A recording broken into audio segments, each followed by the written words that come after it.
అవును. Praise Lord. అందరికీ praise Lord అండి. ఈ సమయంలో దేవుని వాక్యం చూసుకునే ముందు దేవునికి నేను మొట్టమొదటిగా కృతజ్ఞత స్తుతి చెల్లిస్తున్నాను. ఈ అవకాశం ఇచ్చిన దేవునికి వందనాలండి. అదే రీతిగా అన్నకు నా హృదయపూర్వకంగా వందనాలు నేను చెల్లిస్తున్నానండి. వాక్య భాగానికి వెళ్లే ముందు నా టాపిక్ వచ్చి దేవుడు మమ్మల్ని నడిపిస్తాడని. ప్రతి ఒక్క విషయంలో దేవుడు మనల్ని నడిపిస్తాడని దేవుని వాక్యం సెలవిస్తుంది. నిన్న మధ్యాహ్నం నేను ధ్యానిస్తున్నాను. రేపు నేను ఏం వాక్యం చెప్పాలా దేవుడా అని నేను ఆలోచిస్తా ఉన్నాను. అలాగే కూర్చొని ఆలోచిస్తున్నప్పుడు నాకు ఏమీ రావట్లేదు మైండ్ లో. యా వాక్యం చెప్పాలా దేవుడా అని నేను అలాగే మనసులోనే అనుకున్నాను.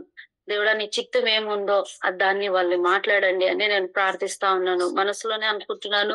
తర్వాత నేను కొంచెం ప్రార్థన చేసుకునేటప్పుడు 9:30కి నేను వాక్యం ప్రిపేర్ అవుతున్నాను. ఏం మాట్లాడాలో తెలుస్తలేదు. దేవుని అడుగుతున్నాను, దేవుడా నువ్వు నన్ను నడిపించు అని నేనే దేవుని అడిగినప్పుడు దేవుడు నాకు ఇచ్చిన కొన్ని వాక్యాలను నేను మీ ముందు మేము పంచుకుంటానండి. ఒకవేళ నా తెలుగు అర్థం అవుతుందో లేదో తెలియదు కానీ మీరే అర్థం చేసుకోవాలని నేను అనుకుంటున్నాను. దేవుడు ప్రతి ఒక్క విషయంలో మనని నడిపిస్తాడండి. ఇక్కడ వాక్యం చూస్తాము. మత్తయి 8వ అధ్యాయం 23 నుంచి 25లో ఇక్కడ రాయబడింది. ఇక్కడ ఒక సముద్రంలో వెళ్ళేటప్పుడు దోణలో శిష్యులు మళ్ళా అలాగే దేవుడు ఇద్దరు కలిసి ఏం చేస్తారంటే శిష్యులు అందరూ కలిసి ఎక్కడికి వెళ్తారు, పడవలో వెళ్ళేటప్పుడు అక్కడ ఒక తుఫాన్ వస్తుందండి. మీరు చదవచ్చు, ఎవరైనా ఒకరు మనకి సహాయం చేయొచ్చు. ఆయన దోణ ఎక్కినప్పుడు ఆయన శిష్యులు ఆయన వెంట వెళ్ళిరి. అంత సముద్రం మీదము తుఫాను లేచినందును ఆ దోణ అలల చేత కప్పుబడెను. అప్పుడు ఆయనను నిద్రించుచుండగా వారు ఆయన ఎద్దకు వచ్చి, ప్రభువా నశించిపోతున్నాము, మమ్మల్ని రక్షించమని చెప్పి ఆయన్ని లేపారు. ఇక్కడ చూస్తామండి, అక్కడ సముద్రంలో వెళ్ళే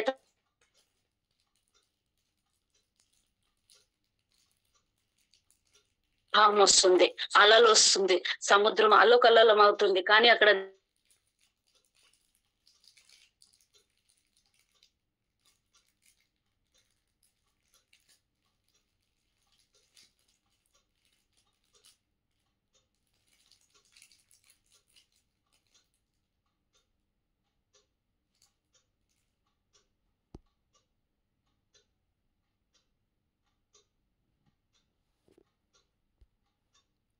మీ వాయిస్ రావట్లేదు, దయచేసి గమనించండి.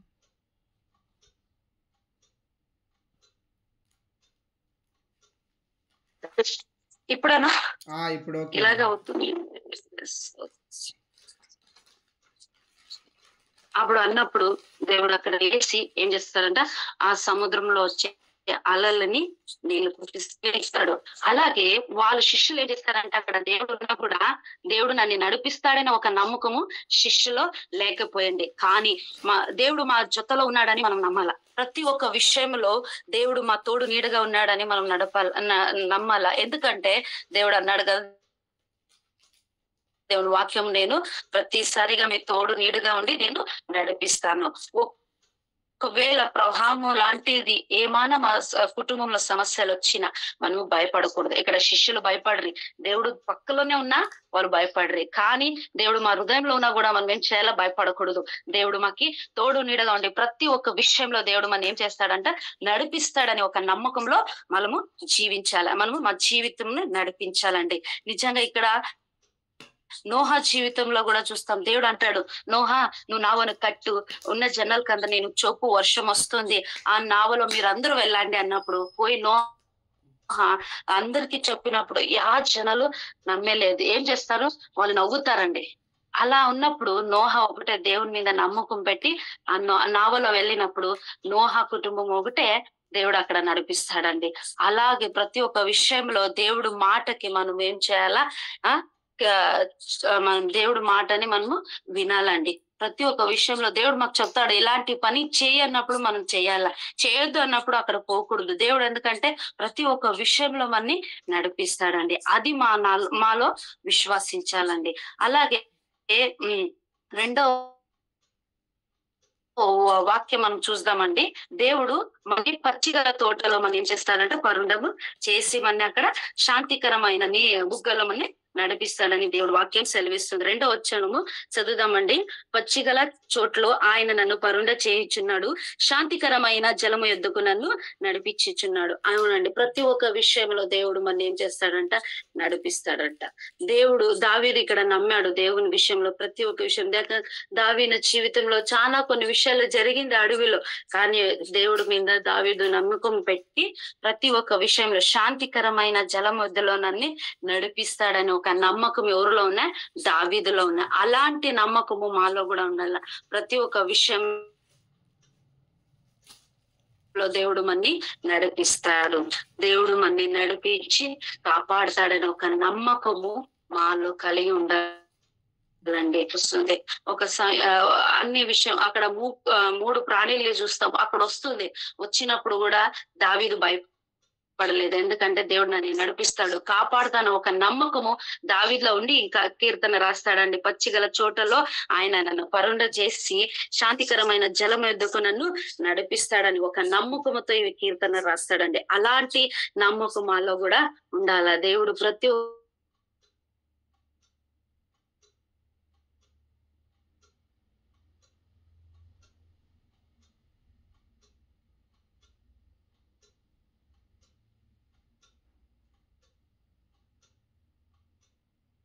కీర్తనలు 78:53 రాయబడినది. 53 వారు భయపడకుండా ఆయన వారిని సురక్షితముగా నడిపించెను. నిజంగా అక్కడ చూస్తాం, వారి శత్రువులు సముద్రములో ముంచి వేసెను అని దేవుని వాక్యం సెలవిస్తుందండి. ఆయన అక్కడ ఉన్న ఇక్కడ చూస్తాం 78 కీర్తనలో అంతా అడవిలో జరిగిన విషయం ఇక్కడ. ఎందుకంటే ఐగుప్త దేశం నుంచి దేవుడు ఇశ్రాయేల్ జనాన్ని నడిపించేటప్పుడు అక్కడ భయపడుకోకున్నట్ల ఈ వాక్యం రాస్తుంది. ప్రతి ఒక్క విషయము వాళ్ళని తోడు నీడగా దేవుడు అక్కడ నడిపిస్తాడండి. అక్కడ నీళ్ళు లేకున్నప్పుడు నీళ్ళు ఇచ్చి వాళ్ళకి దాహము తీర్పిచ్చి ఆ అడవిలో నడిపిస్తాడు. పగలు మేఘ స్తంభమై రాత్రి అగ్ని స్తంభమై వాళ్ళని నడిపిస్తాడు. ప్రతి ఒక్క విషయంలో ఇశ్రాయేల్ దేశ జనాల్ని నడిపిస్తాడని దేవుని వాక్యం చెప్తుంది. అక్కడ కొందరు భయపడ్డారు, ఏమని నీళ్ళు లేదు అని ఎవరిని మోషేని తిట్టుకున్నారు. కానీ మోషే ఏం చేశాడు, దేవుడి మీద నమ్మకంతో ప్రార్థించాక నీళ్ళు వచ్చినప్పుడు మోషే మాత్రమే ఆ విషయంకు భయపడుకోకున్నట్ల దేవుడు మనం సురక్షితంగా కాపాడుతాడు అని దేవుని వాక్యం సెలవిస్తుంది. అవును, ప్రతి ఒక్క విషయంలో దేవుడు మనని సురక్షితంగా అన్ని కాపాడే దేవుడు అంటాడండి. మనం ఒకటి నమ్మకంతో మనము జీవించాల, నమ్మకంతో మనము ముందుకి సాగాల. దేవుడు నన్ను నడిపిస్తాడు ప్రతి ఒక్క మార్గంలో, ప్రతి ఒక్క విషయంలో, ప్రతి ఒక్క మా కుటుంబ సమస్యలు ఎవరున్నారు మాకు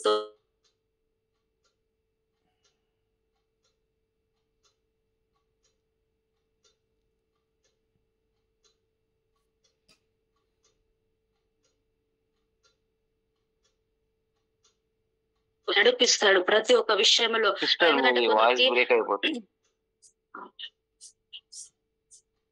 ఇప్పుడన్నా ఇప్పుడు మంచిగా వస్తుంది, మళ్ళీ బ్రేక్ అవుతుంది, కొంచెం నెట్వర్క్ ఇష్యూ ఉందేనా?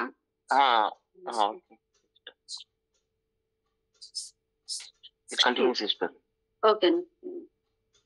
దేవుడు మనని సురక్షితంగా నడుపుతాడని ఒక నమ్మకంతో మనము జీవించాలని దేవుని వాక్యం సెలవిస్తుందండి. దేవుడు మమ్మల్ని ప్రతి ఒక్క విషయంలో నడిపిస్తాడని ఒక నమ్మకము మాలో కలిగి ఉండాలండి. 4వ వాక్యం 7 రాయబడిందండి. 107.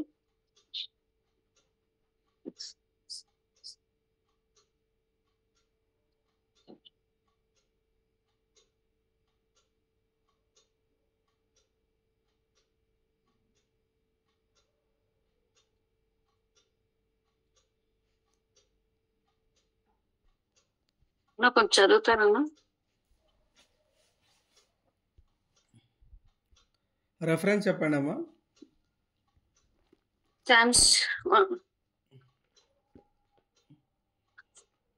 107. కీర్తన 107 107 చక్కని త్రోవను ఆయన వారిని నడిపించాలని దేవుని వాక్యం ఇక్కడ రాయబడిందండి. అంటే సరియైన సరి చక్కని మార్గములో దేవుడు మన్ని నడిపిస్తాడండి. ప్రతి ఒక్క మార్గములో సరి అయిన మార్గములో దేవుడు మన్ని నడిపిస్తాడని దేవుని వాక్యము సెలవిస్తుందండి. అవును, నిజంగా దేవుడు మనము ఒక చెడు మార్గంలో మనం వెళ్ళేటప్పుడు దేవుడు ఇది చెడు మార్గం అని తెలిసినప్పుడు మాకి దేవుడు చెప్తాడు, ఇది ఈ మార్గంలో నువ్వు వెళ్ళొద్దు, చక్కని మార్గంలో నువ్వు వెళ్ళు అని అక్కడ కూడా దేవుడు మనం ఏం చేస్తాడంటే నడిపిస్తాడండి. అవును, మనం ఎలాంటి మార్గంలో వెళ్తున్నామని దేవునికి తెలిసినప్పుడు దేవుడు ఆ మార్గం నుంచి తప్పించి చక్కని మార్గంలో మనని నడిపిస్తాడని దేవుడు వాక్యం ఇక్కడ సెలవిస్తుందండి.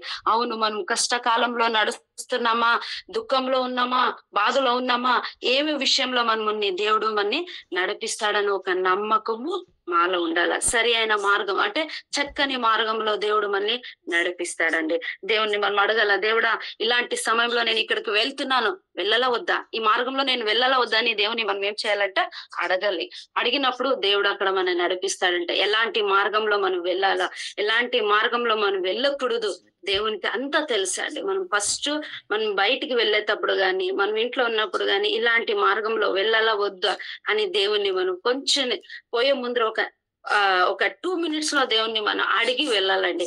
దేవుడు ఆ మార్గంలో ఒకవేళ మనం పోయే మార్గంలో అక్కడ ఏమైనా యాక్సిడెంట్ అవుతుందా దేవునికి తెలుసు, వద్దు బిడ్డ ఈ మార్గంలో మనం వెళ్ళకూడదు అన్నప్పుడు ఆ దేవుని మాటకి మనం స్వరం ఇచ్చినప్పుడు, దేవుడు వాళ్ళ స్వరంకి మనం చెవులు ఇచ్చినప్పుడు దేవుడు ఆ మార్గం నుంచి మనని తప్పించి మంచి మార్గంలో మనని నడిపిస్తాడండి. అవును, ఎందరో కొందరు ఏం చేస్తారంటే బయటికి వెళ్ళేటప్పుడు ప్రార్థన చేసుకొని వెళ్ళరు. ఎందుకంటే దేవుని మనం అడగాల, దేవుడా ఇలాంటి మార్గంలో మనం వెళ్తున్నాం, వెళ్ళాలా వద్దా. ఎందుకంటే చాలా కడ చూస్తున్నాము యాక్సిడెంట్లు అవుతుందంటే, నా జీవితంలో కూడా అలాగే జరిగింది. ఇప్పుడు కాదు, ఒక టైంలో నేను బస్సులో వస్తున్నాను, ప్రార్థించుకోలేదు ఆ రోజు. నేను ఎప్పుడు ఎక్కడికైనా వెళ్ళినప్పుడు ఒక 1 minute నేను ప్రార్థన చేసుకుంటాను. ఇది నా జీవితంలో గొప్ప కార్యం జరిగింది. నేను నా ఫ్రెండ్ ఇద్దరే ఉన్నామండి, వస్తున్నాము. అది అవసరం చేసేదానికి నేను బస్సు ఎక్కేసాను. ఒక్క నిమిషం కూడా నేను దేవునిలో ఆలోచించలేదు, ప్రార్థించలేదు. కిటికీ కాడ నేను కూర్చున్నాను, సైడ్ కి ఎండ పడతా ఉంది, పక్కలో నా ఫ్రెండ్ ఉంది, అవసరం చేసింది, రా బస్సు వెళ్తుంది అన్నప్పుడు నాకు ఆ బస్ మీద నమ్మకం రాలేదండి. కానీ నేను కూర్చున్నాను. నాకు ఆ కిటికీ పక్కలో కూర్చున్నప్పుడు నాకు కూర్చునేకి అవుతలేదు. లేయి అంటున్నారు, కానీ నేను లేస్తలేదు. ఎందుకు లేయి అంటున్నారు, ఎందుకు ఈ మాట వస్తుంది నాలో అని నేను అనుకుంటున్నాను, కానీ నేను లేవలేదు, అలాగే కూర్చున్నాను. తర్వాత నాకు ఎందుకో ఇంకొక టైం నువ్వు ఇక్కడి నుంచి లేయి అంటున్నాడు దేవుడు, కానీ నేను వినలేదు. ఏం చేశాను, ఎందుకు ఇలా లేయి అంటున్నారని. కానీ నేను అన్నా నా ఫ్రెండ్ కి, నాకు ఈ ప్లేస్ వద్దు, నేను ముందుకు వెళ్తాను. లేదు నువ్వు ఇక్కడే కూర్చోాలని తను అంటా ఉంది. తను క్రిస్టియన్, నేను క్రిస్టియన్. నాకు ఎందుకో ఇక్కడ కూర్చునేకి మనసు రావట్లేదు. నీకు విండో అంటే ఇష్టం కదా, కూర్చో అంటుంది. నాకు విండో వద్దు ఈ సమయంలో, నాకే ముందు వెళ్తానని కరెక్ట్ నేను వచ్చి ముందు సీట్ లో కూర్చున్నానండి. అక్కడ ఉండే గ్లాస్ పగిలిపోయింది. అక్కడ ఉన్న వాళ్ళు అందరూ ఆశ్చర్యమై, ఆ పాప లేచి వచ్చేంత వరకు ఆ గ్లాస్ విరగలేదు. ఆ పాప వచ్చిన తర్వాత గ్లాస్ విరిగిందండి. అక్కడ వెనకాల కూర్చున్న వాళ్ళకి ఆ గాజు తగిలిందండి. కానీ దేవుడు అపాయంలో నన్ను తప్పించాడు. అప్పుడు నేను దేవుని అడిగినాను, సారీ దేవుడా, నేను లేనప్పుడు నేను లేలేదు, కానీ నువ్వే నన్ను లేపించావు. ఇంకొకసారి నేను సరైన మార్గంలో నేను కూర్చోలేదు, సరైన ప్లేస్ లో నేను కూర్చోలేదు కాబట్టి ఇలా జరిగింది. కానీ నువ్వు నన్ను లేపించావు, నన్ను అపాయంలో తప్పించావు అని నేను ఆ ఒక్క నిమిషము నా గుండె ఎలా అయిపోయిందంటే సల్లగా అయిపోయింది. నాకు ఏం మాటలు రావట్లేదు. మా ఫ్రెండ్ అని తిట్టాను. నేను అప్పుడే అన్నా, నా ప్లేస్ వద్దన్నా, నువ్వు కూర్చోపెట్టుకున్నావు అంటే ఏం అయ్యలేదు, ఇప్పుడు ఏం కాలేదు కదా, మాకు దేవునికి స్తోత్రం చెప్పంటుంది. కాదు, మనం పోయే ముందు నువ్వు అవసరం చేస్తా, ఒక్క నిమిషం మనం ప్రార్థించింటే ప్రతి ఒక్క అపాయంలో మనము తప్పిస్తున్నాయి. కానీ దేవుడు నన్ను లే అన్నప్పుడు నేను లేసి వచ్చాను. ఆ గాజు విరిగిందంటే ఎలా అంటే టబ్బని సౌండ్ వచ్చింది. ఆ వెనకాల ఉండే అంకుల్ కి తగిలింది. అదే నాకు కొంచెం బాధ. కానీ దేవుడు ఆ అపాయంలో తప్పించాడు. ఇలాంటి మార్గం వెళ్ళేటప్పుడు దేవుడు మనని హెచ్చరిస్తాడండి. అప్పుడు దేవుని మాటకి మనము వినాలండి. దేవుడు మాట మనం విన్నప్పుడు ఆ మార్గంలో ఏమి అపాయం జరిగింది, దేవుడు మనని కాపాడతాడండి. అలాంటి సమయంలో ఇంకొక సమయంలో కూడా ట్రైన్ విషయంలో కూడా దేవుడు నన్ను తప్పించాడు. నేను నా ఫ్రెండ్ ఇద్దరు వెళ్తున్నాం, గేట్ వేసేటప్పుడు ఒక ట్రైన్ నిలబడింది, ఇంకొక ట్రైన్ వస్తా ఉంది, కానీ మా చెవులో వినపడతా లేదు. ఇద్దరు క్రిస్టియన్, మళ్ళీ ఫ్రెండ్స్. వెళ్తున్నాం. ఇంకేం గేట్ వేశారు కదా, ఒక ట్రైన్ నిలబడింది, గూడ్స్ ట్రైన్. నెక్స్ట్ వచ్చే లోపల మనం మూవ్ అయిద్దాం అనే లోపల ఒక ట్రైన్ వచ్చిందండి. అరుస్తున్నారు జనాలు అక్కడ ఇక్కడ. మాకేమి వినపడతలేదు. నేను నా ఫ్రెండ్ అలాగే వెళ్తున్నాం. ట్రైన్ ఇంకేమి మీరు ఎలా ఉందంటే ఆ సిచ్యువేషన్ చూసినప్పుడు ఎంత భయం అవుతుందంటే, అలా వస్తున్నాము, ఆ ట్రైన్ అక్కడ వస్తుంది. నేను సడన్ లో తిరిగి చూశాను. నా ఫ్రెండ్ నా చెయ్యిని పట్టుకొని నేనేం చేశాను జంప్ చేశాను. జంప్ చేసే కాడ ఏమేమి ఉంది తెలుసా? అక్కడ గాజు అంతా పడింది. కానీ ఆ అపాయంలో దేవుడు నన్ను కాపాడాడండి. లేదంటే ఆ రోజు మనం చనిపోయేవాళ్ళు. కానీ దేవుడు ఆ మార్గంలో నుంచి మనని తప్పించి కాపాడాడు. అలా సమయంలో మనం దేవుణ్ణి అడగాల. దేవుడా, మనం ఎక్కడికి వెళ్తున్నాం, ఏం చేస్తున్నాం, మనం నడిపించు నాయన అన్నప్పుడు ఒక్కొక్కసారి మనము దేవుని మాటకి విలువేయాలి. దేవుని మాట మనం వినాలండి. ఆ టైంలో మనం ట్రైన్ ఫాస్ట్ వస్తా ఉంది, ఎక్స్ప్రెస్ గాడి అనుకుంటాను. నేను నా ఫ్రెండ్ జంప్ చేసామండి. జంప్ చేస్తే దాంట్లో గుంతలు, అంటే సన్న గుంత, దాంట్లో కాలు పెట్టాం. దాంట్లో చూస్తే ముళ్ళులు, గాజులు ఉంది. కానీ ఆ ముళ్ళు గాని ఆ గాజు గాని తగలలేదండి. అది కూడా నా జీవితంలో చేసిన దేవుడు గొప్ప అద్భుతము. అలాంటి సమయంలో మనం కూడా ఎక్కడికి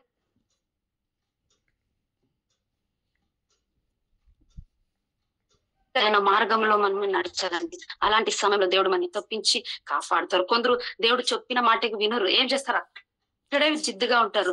అప్పుడు మనమే నష్టపోతామండి. అలా ఎప్పుడూ చేయకూడదు. దేవుడు మనల్ని నడిపిస్తాడు. ప్రతి ఒక్క మార్గంలో కానీ, ప్రతి ఒక్క అపాయంలో కానీ, ప్రతి ఒక్క కష్టంలో కానీ దేవుడు మనని ఏం చేస్తాడంట? తోడు నీడగా ఉండి మనని నడిపిస్తాడని దేవుని వాక్యం సెలవిస్తుందండి. అవును, దేవుడు ప్రతి ఒక్క విషయంలో మనని నడిపిస్తాడు. ప్రవాహం వచ్చినా ప్రార్థించాలా, దేవుడు మనని నడిపిస్తాడు. దేవుడు సురక్షితంగా మనని నడిపించే దేవుడు. సరి అయిన మార్గంలో మనని నడిపిస్తాడని. ఇంకొకటి, తెలియని మార్గంలో కూడా మనని నడిపిస్తాడండి. యెషయా 42:16 రాయబడింది. తెలియని మార్గం ఏమున్నా, ఒకవేళ మాకు తెలీదు, అక్కడ పోవాలనే మాకు ఆలోచన ఉండదు. కానీ దేవుడు అంటాడు, అక్కడికి నువ్వు వెళ్ళు, అక్కడ పోయి నువ్వు సువార్త ప్రకటించు, లేదా అక్కడ పోయి ఆ ఇంట్లో నువ్వు ప్రార్థన చేయి. వాళ్ళు మాకు తెలీదు, కానీ లాంటి మార్గంలో కూడా దేవుడు నడిపిస్తాడు. ఎందుకంటే మాకు ఒకరు పరిచయములు ఉండరు. దేవుడు అంటాడు, వాళ్ళ ఇంటికి పోయి నువ్వు ప్రార్థించు అన్నప్పుడు మనం లేచిపోవాలి. కానీ వాళ్ళు ఎవరు తెలీదు, కానీ దేవుడు అంతగా సహాయం చేసేవాడు. తెలియని మార్గంలో కూడా మనని నడిపించే దేవుడు అయినాడండి. ఎవరన్నా ఇక్కడ తెలియకున్న వాళ్ళు ఉన్న వాళ్ళప్పుడు వాళ్ళ ఇంటికి వెళ్ళి మనం ప్రార్థించినప్పుడు వాళ్ళని కుటుంబం మనం ఆదరించలేగా. ఎందుకంటే దేవుడు మాట అంటాడు, ఏమని మనము కూడా వాళ్ళ ఇంటికి పోయి మనము దేవుని వాక్యం ప్రకటించాలి. మనం ఒక ప్రేయర్కి వెళ్ళేటివండి. నేను, మా ఆయన, మా సిస్టర్ ఇంకొకరు వెళ్ళాము ఒక ఇంటికి ప్రార్థనకి. వెళ్ళినాము, ప్రార్థిస్తున్నాము. ఒక సిస్టర్, ఆ సిస్టర్ ఏడుస్తా ఉంది, నాకు ఎవరు లేరు, మా భర్త లేరు, నాకు 2 ఆడపిల్లలు ఉన్నారు, కానీ నాకు దేవుని మీద నమ్మకం లేదు అంటుంది. నేను అంటున్నాను, ఎన్ని దేవుళ్ళు నమ్మినా, ఇప్పుడు నమ్మినావు కదా, వాళ్ళ మీద నమ్మకం లేదు కదా, ఏ సమయం నువ్వు నమ్ము, దేవుడు నీ మార్గాన్ని తెరుస్తాడు. నేను, మా సిస్టర్, మా ఆయన అంటున్నాడు, ఇన్ని దేవుళ్ళని నువ్వు నమ్మావు. వాళ్ళు అంటుంది, ప్రతి ఒక్క దేవతల్ని, ప్రతి ఒక్క దేవుణ్ణి నేను నమ్మాను, పూజించాను, ఉపవాసాలు చేశాను, కానీ నాకు నమ్మకం లేదంటుంది. అందుకే అన్నాను, అన్ని దేవుణ్ణి నమ్మింది ఒకటి, ఈ దేవుణ్ణి ఒకటి నమ్మి చూడు. నువ్వు నమ్ము, విశ్వాసించు, దేవుడు నీ జీవితంలో కార్యం చేస్తాడని ఆ పాపకి మనం ఏం చేసాం? సువార్త చెప్పాము. ఆ పాప ఏడుస్తుంది, నాకు నేను 2 ఆడపిల్లలే, మా ఆయన నన్ను విడిచి వెళ్ళిపోయారు, నాకు ఎవరు లేదు తోడు నీడుగా, మా అమ్మ నాయన నేను చూసుకుంటారని చెప్తుంది. కానీ మనం అన్నాము, అమ్మ నాయన ఎన్ని సంవత్సరాలు చూసుకుంటారండి, వాళ్ళకి వయసు అయ్యేంత వరకు చూసుకుంటారు, తర్వాత నువ్వే నీ పిల్లల్ని చూసుకోవాలి. అందుకే నువ్వు దేవుడిని నమ్ము, దేవుడిని నేను నడిపిస్తాడని ఆ పాపకి మనం సువార్త చెప్పామండి. అలాంటి జనాలు ఉంటారు, చాలా మంది ఏడ్చే వాళ్ళు ఉంటారు. వాళ్ళకి ఎవరు లేరు అని ఏడ్చేటప్పుడు మనం పోయి సువార్త చెప్పి వాళ్ళకి ధైర్యం చెప్పినప్పుడు వాళ్ళకి ఒక నమ్మకం వస్తుందండి. అలా దేవుడు మనని నడిపించే దేవుడు అయినాడండి. దేవుడు ఈ వాక్యాన్ని దీవించును గాక. ఆమేన్.